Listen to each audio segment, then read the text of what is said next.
Our Sat Nav died in the middle of rural France. It was dark. We had no idea where we were. And we were supposed to arrive at 10 that night. We didn't get there until 4 in the morning.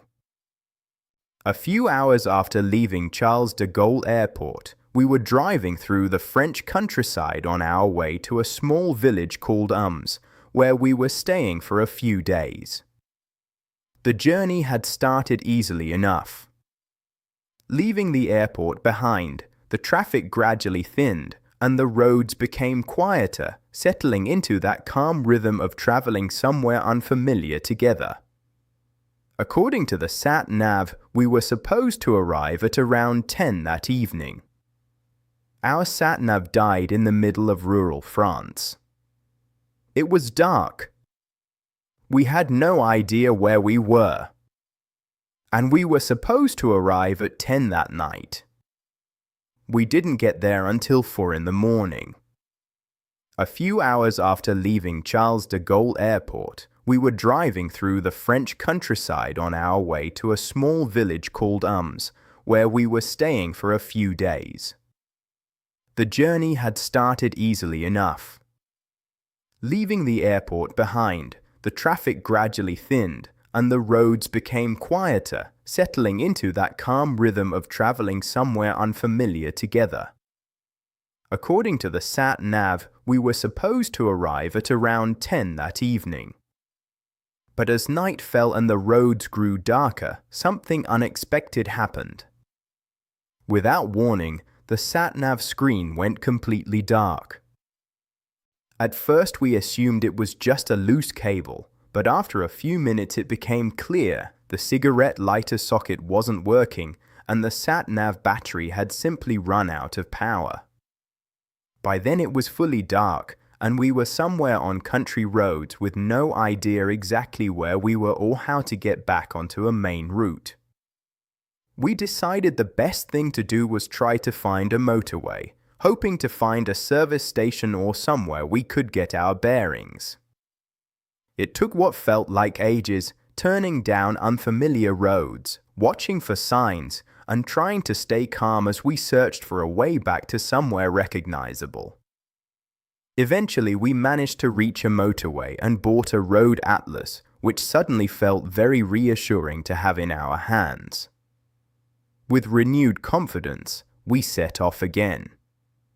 But once we left the motorway and returned to the smaller country roads, we found ourselves completely lost all over again. Then we spotted 2 police cars parked by the roadside. We looked at each other and thought, well, they'll know. I pulled over and walked up, asking in my best polite British voice, "Excuse me, can you help me? I'm looking for One of the officers looked slightly puzzled and repeated back, "You are looking for I said yes, not realizing at the time that simply means men. Nadia, who is much better with languages than I am, stepped in and explained that was actually the name of the village where we were staying. The officers looked at each other, clearly unsure. They said they'd never heard of a place called Men, and for a moment it seemed entirely possible they thought we were confused.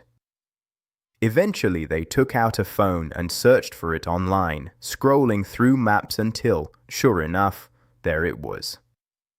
With a smile and a few directions, they pointed us the right way.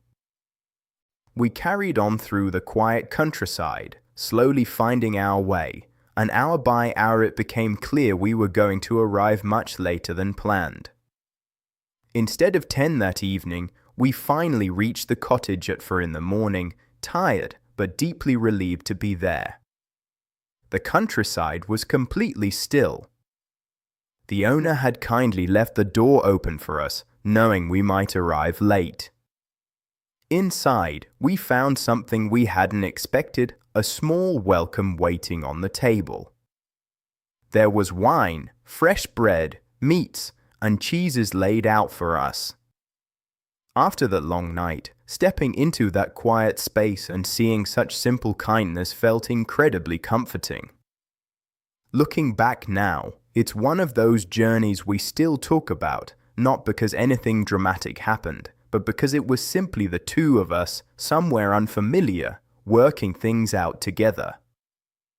Sometimes the journeys we remember most are the ones where things don't go quite to plan, and where, at the end, there's a little warmth waiting. And ever since, I've always checked whether the cigarette lighter works. D. Whether the cigarette lighter works.